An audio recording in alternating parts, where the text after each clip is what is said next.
ከሀገር ውስጥ ቀዳሚ ወደ ደረግነው ዜና ስናልፍ የብልጽግና ፓርቲ የሰባተኛው ጠቅላላ ምርጫ ምልክት የስንዴ ነዶ መሆኑን ይፋ አደረገ። የብልጽግና ፓርቲ የሰባተኛው ጠቅላላ ምርጫ ምልክት የስንዴ ነዶ መሆኑን ይፋ አድርጓል። ኢትዮጵያን ወደ ተምሳሌት ሀገር በሚል የብልጽግና ፓርቲ የሰባተኛው ጠቅላላ ምርጫ የማኒፌስቶና የምርጫ ምልክት ይፋ ማድረጊያ መድረክም አካሂዷል። በመድረኩ ምክትል ጠቅላይ ሚኒስትርና የብልጽግና ፓርቲ ምክትል ፕሬዝዳንት አቶ ተመስገን ጥሩነህ፣ በምክትል ጠቅላይ ሚኒስትር ማዕረግ የዲሞክራሲ ስርዓት ግንባታ ማስተባበሪያ ማዕከል ኃላፊና የብልጽግና ፓርቲ ምክትል ፕሬዝዳንት አቶ አደም ፋራ፣ የብልጽግና ፓርቲ ምክትል ቤትና የስራ አስፈጻሚ ኮሚቴ አመራር አባላትም ተገኝተዋል። ኢትዮጵያን ወደ ተምሳሌት ሀገር የብልጽግና ፓርቲ የዘንድሮ የሰባተኛው ጠቅላላ ምርጫ በመሪ መልእክትም ተሰይሟል። የብልጽግና ፓርቲ የዘንድሮ ሰባተኛ ጠቅላላ ምርጫ ምልክት የስንዴ ነዶ የመደመርና የአንድነት የትብብር ተምሳሌትን የሚወክል የምርታማነት መገለጫ መሆኑንም ገልጿል። የኢትዮጵያ ሰባተኛው ጠቅላላ ምርጫ በመጪው ግንቦት 24 2018 ዓ.ም እንደሚካሄድ የኢትዮጵያ ብሔራዊ ምርጫ ቦርድ ማስታወቁ ይታወሳል።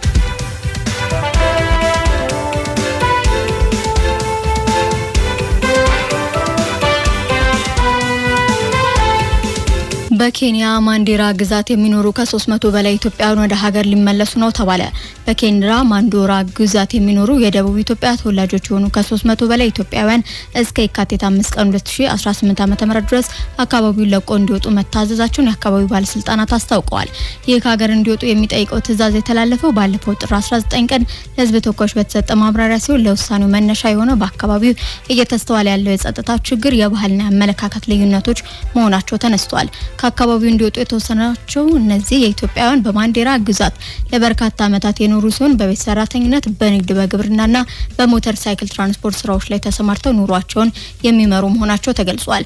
የማንዴራ ግዛት ባለስልጣናት ውሳኔውን አስመልክተው በሰጡት መግለጫ ግለሰቦቹ በኬንያ ለመቆየት የሚያስችል ሕጋዊ ማስረጃ የሌላቸው መሆኑና በአካባቢው እየተበራከተ ከመጣው የወንጀል ድርጊት ጋር በተያያዘ ስጋት መፍጠራቸውን ጠቅሰዋል።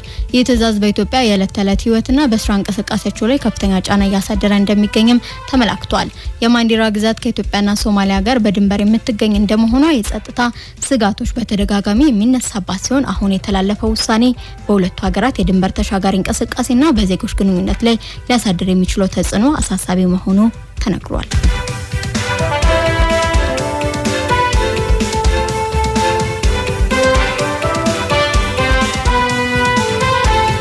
በኤሌክትሪክ መሰረተ ልማት ላይ በተፈጸመ ስርቆት ከ45 ሚሊዮን ብር በላይ ኪሳራ ደረሰ። የጎንደር ሪጅን በኤሌክትሪክ መሰረተ ልማት እየደረሰ ያለውን ጉዳት መከላከል ላይ ትኩረት ያደረገ የምክክር መድረክ ከጸጥታና ፍትህ አካላት ጋር አካሂዷል። ሪጅኑ በ2018 በጀት ዓመት 6 ወራት በኤሌክትሪክ መሰረተ ልማት በደረሰ ስርቆት ውድመት ከ45 ሚሊዮን ብር በላይ ኪሳራ መድረሱን የጎንደር ሪጅን ዳይሬክተር አቶ አያሌ ወርቅነህ ገልጸዋል። በከፍተኛ ውጭ ምንዛሬ ወጪ የተደረገባቸው የኤሌክትሪክ ማስተላለፊያ መስመሮች ከአገልግሎት ውጪ መሆናቸው የተቋሙ አገልግሎት ከማስተጓጎል ባሻገር ደንበኞች ለእንግልት እየዳረጋቸው መሆኑን ዳይሬክተሩ ጠቁመዋል። እየተወሰደ ባለው ህጋዊ እርምጃ ላይ የፍትህ የጸጥታ አካላት ተገቢውን ትብብር እንዲያደርጉ ተጠይቋል። የአማራ ክልል ፍትህ ቢሮ ምክትል ኃላፊ አቶ ወንዳቸው ስራው በበኩላቸው በኤሌክትሪክ አውታሮች ላይ የሚፈጸም የወንጀል ድርጊት በሀገር የኢኮኖሚ ጥቅም ላይ የከፋ ጉዳት እያደረሰ መሆኑን ተናግረው አደጋው ለመታደግ የፍትህ አካላት ከተቋሙ ጋር በቅንጅት እንደሚሰሩ አስታውቀዋል። ኃላፊው አክለውም የሚደርሱ ጉዳት በሀገር ኢኮኖሚ ላይ የሚያሳድረውን አሉታዊ ጫና ከፍተኛ በመሆኑ በወንጀለኞች ላይ ጠንካራ እርምጃ እንዲወሰድ በቀጣይ በትኩረት እንደሚሰሩም አስታውቀዋል። የኤሌክትሪክ መሰረተ ልማቶች ሲዘረፉ በተቋሙ በዜጎች ማህበራዊና ኢኮኖሚያዊ እንቅስቃሴዎች ላይ የሚያሳድረው ተጽዕኖ ከፍተኛ በመሆኑ የጸጥታና የፍትህ አካላት በወንጀለኞች ላይ የማያዳግም እርምጃ እንዲወስዱ ሁሉም ኃላፊነት ሊወጣ ይገባልም ተብሏል። በ2017 በጀት ዓመት በኤሌክትሪክ መሰረተ ልማት ላይ ዝርፊያ፣ ውድመት ባደረሱ 6 ግለሰቦች ላይ ክስ በመመስረት ከ6 እስከ 7 ዓመት በሚደርስ ጽኑ እስራት እንዲቀጡ መደረጉም ተጠቁመዋል።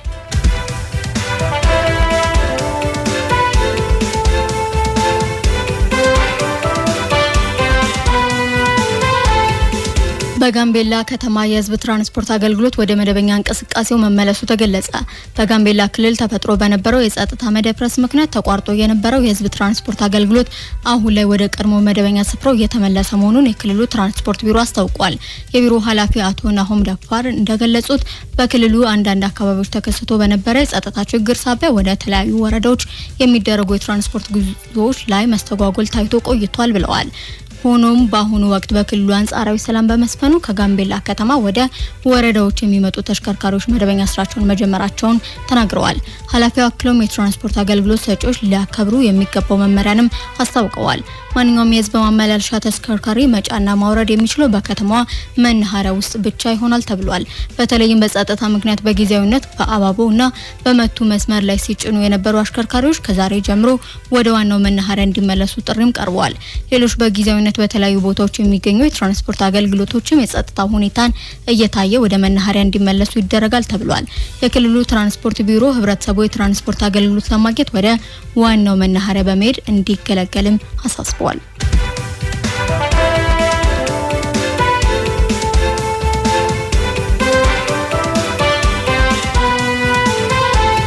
የኢትዮጵያ አየር መንገድ ግሩፕ በአውሮፓውያኑ 2025-26 በጀት ዓመት የመጀመሪያው 6 ወራት ያከናወናቸውን ተግባራት በተመለከተ በዛሬው ዕለት ለመገናኛ ብዙሃን መግለጫ ሰጥቷል። በዚህም የአየር መንገዱ ዋና ስራ አስፈጻሚ አቶ መስፍን ጣሰው እንደገለጹት ባለፉት 6 ወራት ውስጥ 3 ዓለም አቀፍ መዳረሻዎች መከፈታቸውና አጠቃላይ ዓለም አቀፍ መዳረሻው ቦታዎች ከ145 ማለፋቸውን ተናግረዋል። በዚህ 6 ወር 3 ዓለም አቀፍ መዳረሻዎችን ከፍተናል። እነዚሁም አንደኛው ፖርቶ የሚባል ከተማ ፖርቹጋል ውስጥ ያለ፣ ሁለተኛው ሃኖይ ቪየትናም፣ ሶስተኛ አቡዳቢ ዩናይትድ አረብ ኤሚሬትስ በእቅዳችን መሰረት በረራ ከፍተናል። በዚህም ዓለም አቀፍ መዳረሻ